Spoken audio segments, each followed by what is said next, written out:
नमस्कार दोस्तों आज मैं आप लोगों को भारतीय राज्य व्यवस्था महेश वर्णवाल बुक से कराने जा रहा हूँ।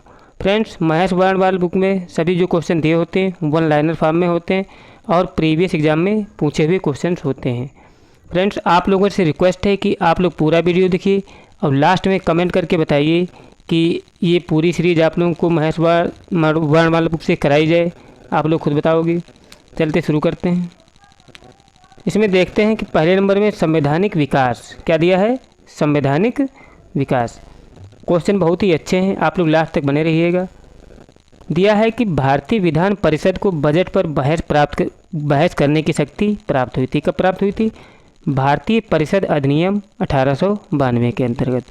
और अगला है कि कलकत्ता में सर्वोच्च न्यायालय की स्थापना का प्रावधान किया गया था। कब किया गया था? रेगुलेटिंग एक्ट 1773 में।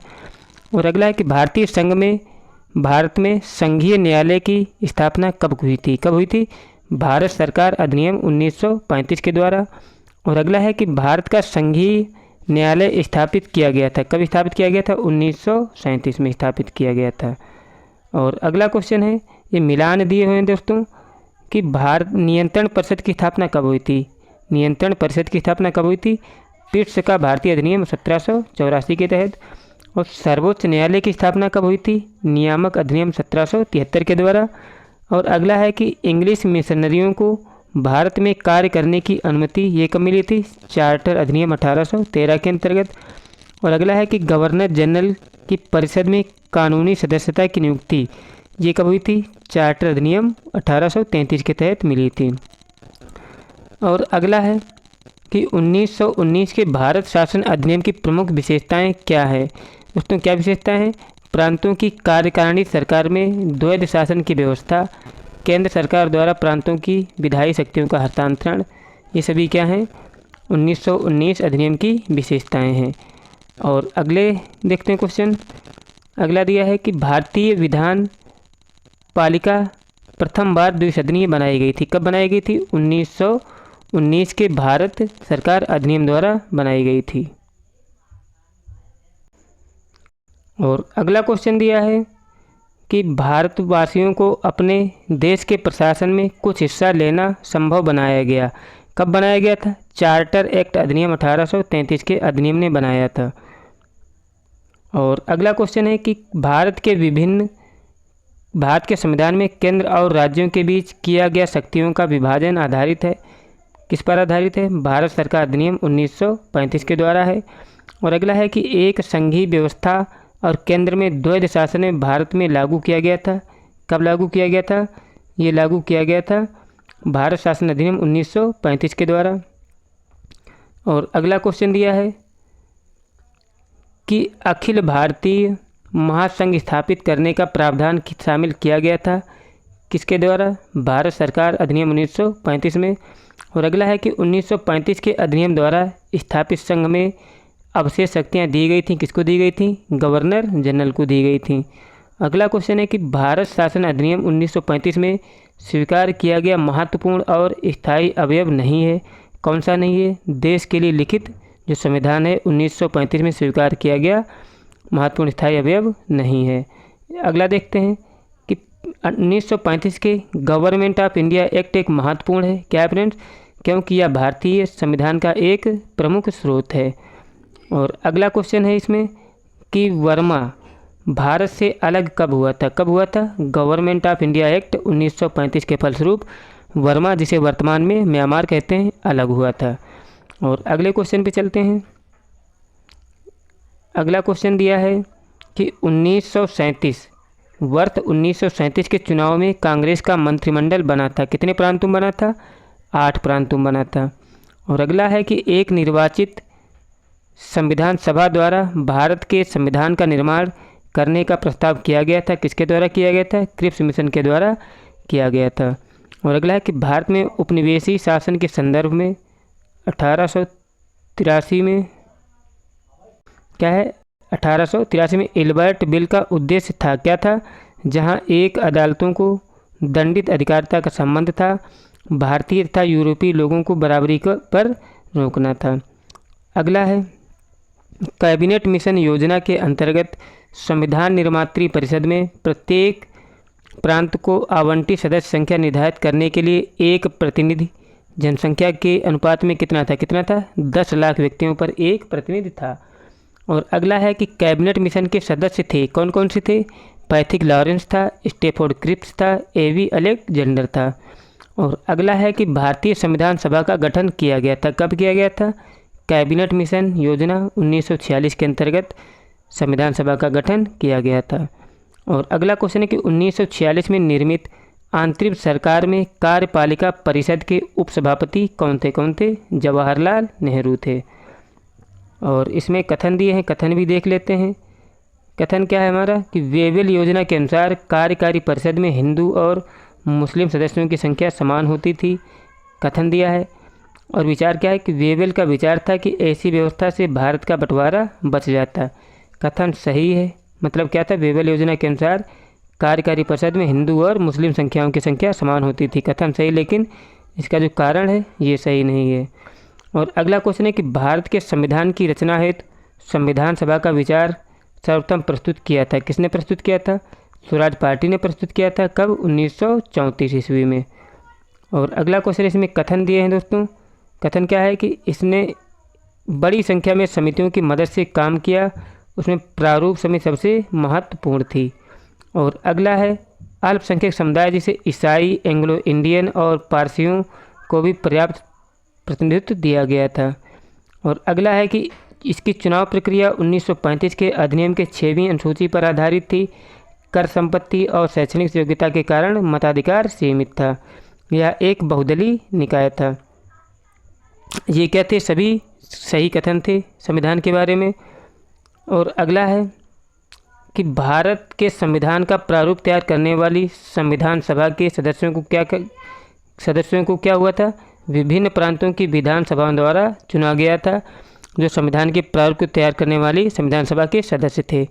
और अगला है कि संविधान सभा में सदस्यों का चुनाव हुआ था, किसके द्वारा हुआ था? प्रांतीय सभाओं द्वारा हुआ था। अच्छे अच्छे क्वेश्चन है, आप लोग लास्ट तक देखिएगा। अगला है कि संविधान सभा की प्रथम बैठक की अध्यक्षता की थी, किसने की थी? डॉक्टर सच्चिदानंद सिन्हा ने की थी। और अगला है कि भारत के संविधान निर्मात्री सभा या संविधान सभा के अध्यक्ष थे, कौन थे?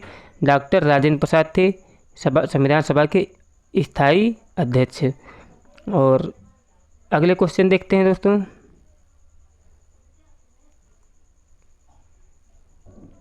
अगला है कि भारतीय संविधान की स्थापना की गई थी, कब हुई थी? मतलब भारतीय संविधान सभा की स्थापना कब हुई थी? 9 दिसंबर 1946 को हुई थी। इसी में संविधान सभा का अध्यक्ष किसको चुना गया था? डॉक्टर सच्चिदानंद सिन्हा को। और अगला है कि भारत की संविधान सभा का प्रथम अधिवेशन शुरू हुआ था, कब? इसी दिन शुरू हुआ था, 9 दिसंबर 1946 को। और अगला है कि भारत को एक संविधान देने का प्रस्ताव संविधान सभा द्वारा पारित किया गया था, कब पारित किया गया था? 22 जनवरी 1947 को पारित किया गया था। और अगला है कि संविधान सभा में उद्देश्य प्रस्ताव या प्रस्तावना प्रस्तुत किया गया था, किसके द्वारा? पंडित जवाहरलाल नेहरू द्वारा प्रस्तुत किया गया था। संविधान सभा में उद्देश्य प्रस्ताव या प्रस्तावना प्रस्तुत किया गया था। अब देख लेते हैं भारतीय संविधान के निर्माण में सही कथन है कौन कौन से? कि पंडित नेहरू उद्देश्य प्रस्ताव को जो संविधान सभा द्वारा स्वीकार किया गया था, संविधान के निर्माण पर असर था, बिल्कुल सही है, ये भी दिया, सही वाले दिए हैं। दूसरा है कि उद्देश्य का बहुत महत्वपूर्ण उद्देश्यों की पूर्ति करती है। तीसरा है कि संविधान को भारत के लोगों ने क्या किया था? आदेशित किया है। और अगला है कि भारतीय संविधान को बनाने हेतु भारतीय संविधान सभा के कुल कितने अधिवेशन हुए थे? 12 अधिवेशन हुए थे। और अगला है कि भारत के संविधान के निर्माण में संविधान सभा को समय लगा था कितना? 2 वर्ष 11 माह और 18 दिन का समय लगा था। और इनको ये सुमेलित है पहले से ही कि संविधान सभा के पहले अध्यक्ष कौन थे? H.C. मुखर्जी थे। उपाध्यक्ष पूछ रहा है, पहले उपाध्यक्ष कौन थे? H.C. मुखर्जी थे। और अगला है कि प्रारूप समिति के मूलतः एकमात्र कांग्रेसी सदस्य कौन थे? K.M. मुंशी थे। प्रारूप समिति के मूलतः एक कांग्रेसी सदस्य। और अगला है कि राजस्थान की रियासतों का प्रतिनिधित्व करने वाला संविधान सभा का सदस्य कौन था? V.T. कृष्णमाचारी था। राजस्थान की रियासतों का प्रतिनिधित्व करने वाला संविधान सभा का एक सदस्य। और अगला है कि संघ संविधान समिति के अध्यक्ष कौन थे? पंडित जवाहरलाल नेहरू थे। और अगला है कि संविधान सभा की प्रांतीय संविधान समिति का अध्यक्ष कौन था सरदार वल्लभ भाई पटेल थे। और अगला है कि भारतीय संविधान सभा की प्रारूप समिति के अध्यक्ष कौन थे डॉक्टर भीमराव अंबेडकर थे भारतीय संविधान सभा की प्रारूप समिति के अध्यक्ष। और अगला है कि संविधान सभा द्वारा मौलिक अधिकारों और अल्पसंख्यकों हेतु सलाहकार समिति के अध्यक्ष कौन थे सरदार वल्लभ भाई पटेल थे मौलिक अधिकारों और अल्पसंख्यकों हेतु सलाहकार समिति के अध्यक्ष। अगला है डॉक्टर भीमराव अंबेडकर की अध्यक्षता में संविधान सभा की प्रारूप समिति में अन्य सदस्य थे। कितने सदस्य थे? 6 सदस्य थे। और अगला है कि संविधान सभा ने डॉक्टर भीमराव अंबेडकर की अध्यक्षता में प्रारूप समिति का गठन किया था। कब किया था? 29 अगस्त 1947 को किया था संविधान सभा ने डॉक्टर भीमराव की अध्यक्षता में प्रारूप समिति का गठन। और अगला है कि भारतीय संविधान के निर्माण के समय संवैधानिक सलाहकार कौन थे? BN राव थे, याद रखिएगा। और अगला है कि भारतीय संविधान का प्रारूप तैयार किया था। किसने तैयार किया था? BN राव ने तैयार किया था भारतीय संविधान का प्रारूप। अब देख लेते हैं संविधान से संबंधित महत्वपूर्ण तथ्य कि जब किस दिन मतलब क्या चीज़ लागू हुई थी। दिया है कि भारतीय संविधान सभा ने राष्ट्रीय ध्वज का सर्वप्रथम स्वीकार किया था। राष्ट्रीय ध्वज को कब स्वीकार किया था? 22 जुलाई 1947 को।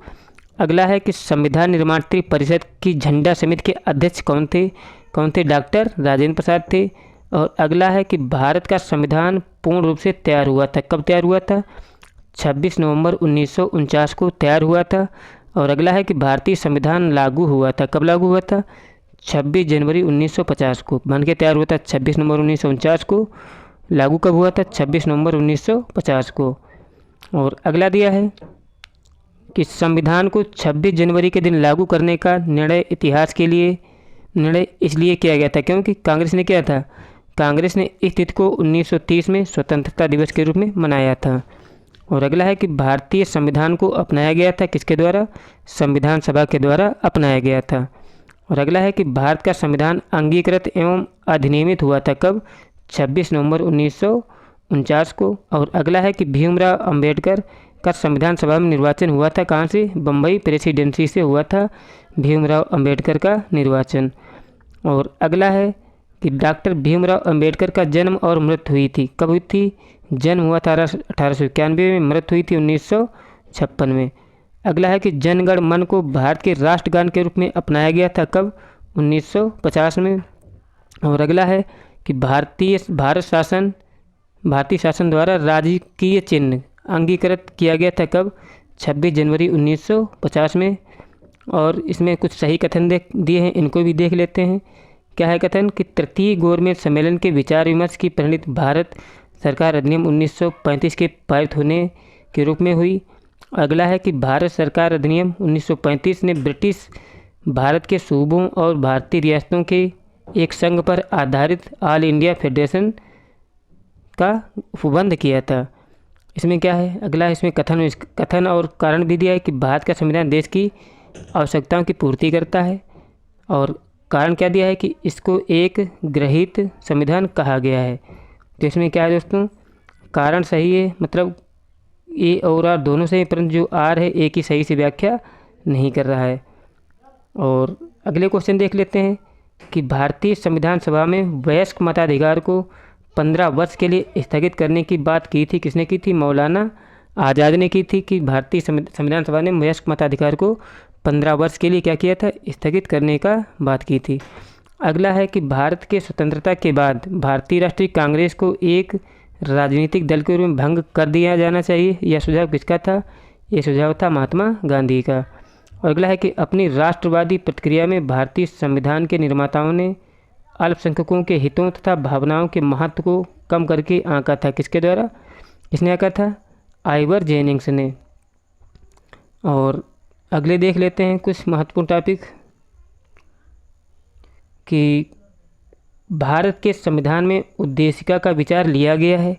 भारत के संविधान में उद्देशिका का विचार कहाँ से लिया गया है? यूएस के संविधान से लिया गया है।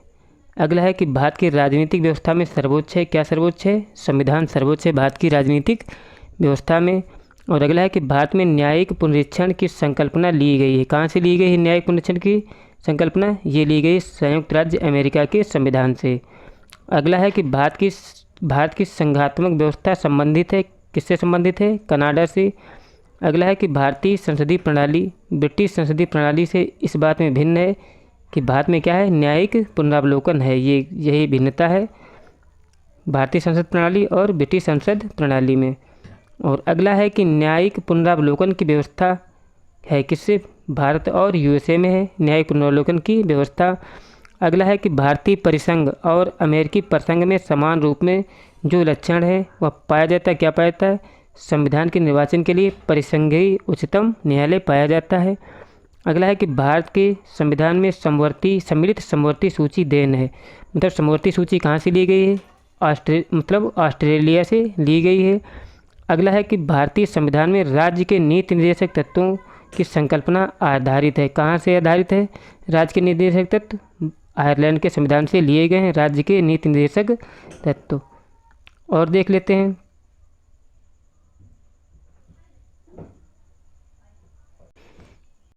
देखते हैं कि जो मूल अधिकार हैं, मूल अधिकार कहाँ से लिए गए हैं? संयुक्त राज्य अमेरिका से लिए गए हैं।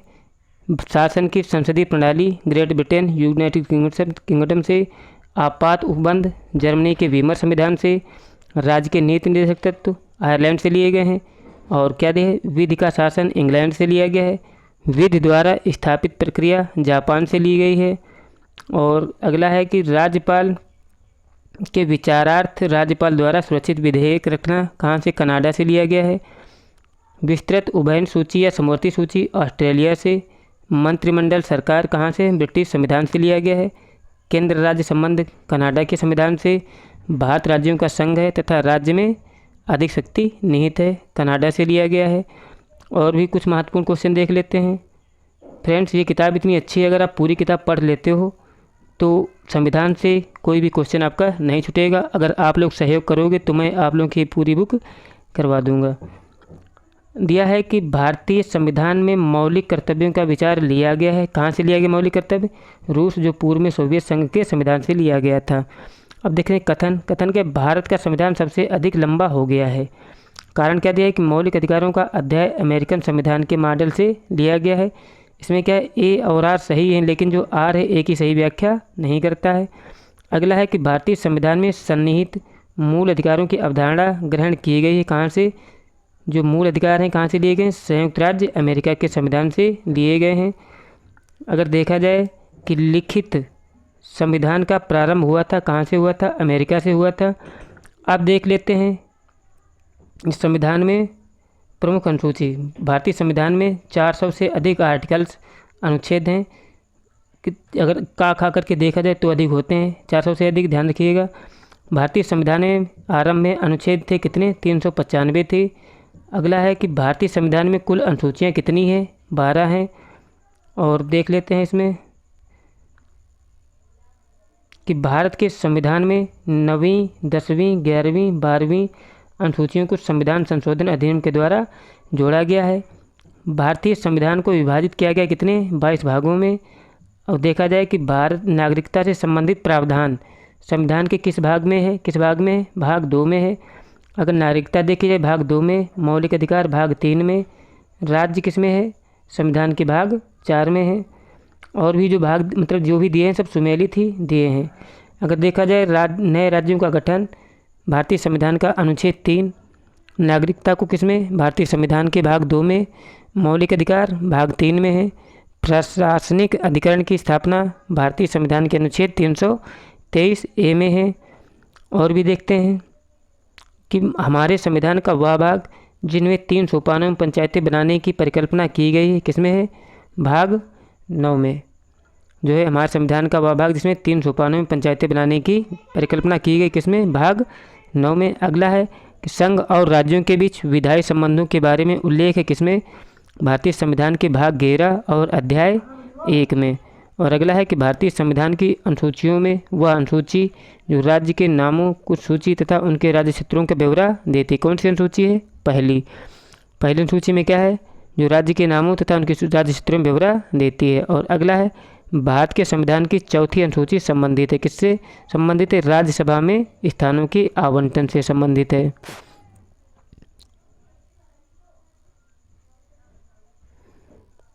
अब देखते हैं कि यदि भारत संघ के एक नए राज्य का सृजन करना हो तो संविधान की अनुसूची में से जिस एक को अवश्य संशोधित किया जाना चाहिए वह कौन सी है? पहली अनुसूची है। किसी नए राज्य का सृजन करना है तो किसमें परिवर्तन होगा? पहली अनुसूची में परिवर्तन होगा, याद रखिएगा। चौथी अनुसूची किसमें? राज्यसभा में स्थानों के आवंटन से है। षष्टम किसमें? जनजातीय क्षेत्र से है। और अष्टम भाषा से। नवम किसमें? भूमि सुधार से, याद रखिएगा। पहली अनुसूची जोड़ी गई थी भूमि सुधार से। अगला क्वेश्चन है, क्वेश्चन क्या है? सही सुमेलित दिए हैं कि 7वीं अनुसूची क्या है? शक्तियों, विधायी शक्तियों का वितरण है। 8वीं अनुसूची भाषाएं हैं। 9वीं अनुसूची कुछ अधिनियम का अधिमान्यकरण है। 10वीं अनुसूची दल परिवर्तन के आधार पर निर्भरता है। और अगला है कि राज्य भूमि सुधार अधिनियम को संवैधानिक सुरक्षा प्रदान करने हेतु सम्मिलित किया गया है किसमें? 9वीं अनुसूची में। और अगला है कि भारत के संविधान के अंतर्गत आर्थिक योजना का विषय है किसमें है? समवर्ती सूची में है। अगला है कि समवर्ती सूची का विषय है, समवर्ती सूची का विषय क्या है? आपराधिक जो मामले हैं समवर्ती सूची का विषय है। अगला है कि भारत के संविधान की समवर्ती सूची में कौन कौन है? जनसंख्या नियंत्रण है, परिवार नियोजन है, और ये क्या है? ये सभी समवर्ती सूची में है। और देखा जाए कि समवर्ती सूची में क्या है? शिक्षा भी समवर्ती सूची में है। अगला है कि शिक्षा जो प्रारंभ में राज्य सूची का विषय था उसे समवर्ती सूची में स्थानांतरित किया गया था। किसके द्वारा? 42वें संविधान संशोधन के द्वारा शामिल किया गया था। और अगले हैं, इसमें भी विषय दिए हैं और उनके मिलान दिए हैं। जैसे 1 है समवर्ती सूची का है। डाक बचत बैंक ये भी संघीय सूची का है। जन स्वास्थ्य राज्य सूची का है। केंद्र सूची में क्या आती है? जनगणना आती है। राज्य सूची में पुलिस और सार्वजनिक व्यवस्था आती है। समवर्ती सूची में जनसंख्या नियंत्रण और परिवार नियोजन है। और भी देख लेते हैं। अवशिष्ट विषय केंद्र के पास होते हैं, मतलब अवशिष्ट विषय क्या? अंतरिक्ष अनुसंधान ये सभी केंद्र के पास हैं। अगला एक भारतीय संविधान के प्रावधान जो शिक्षा पर प्रभाव डालते हैं कौन कौन से?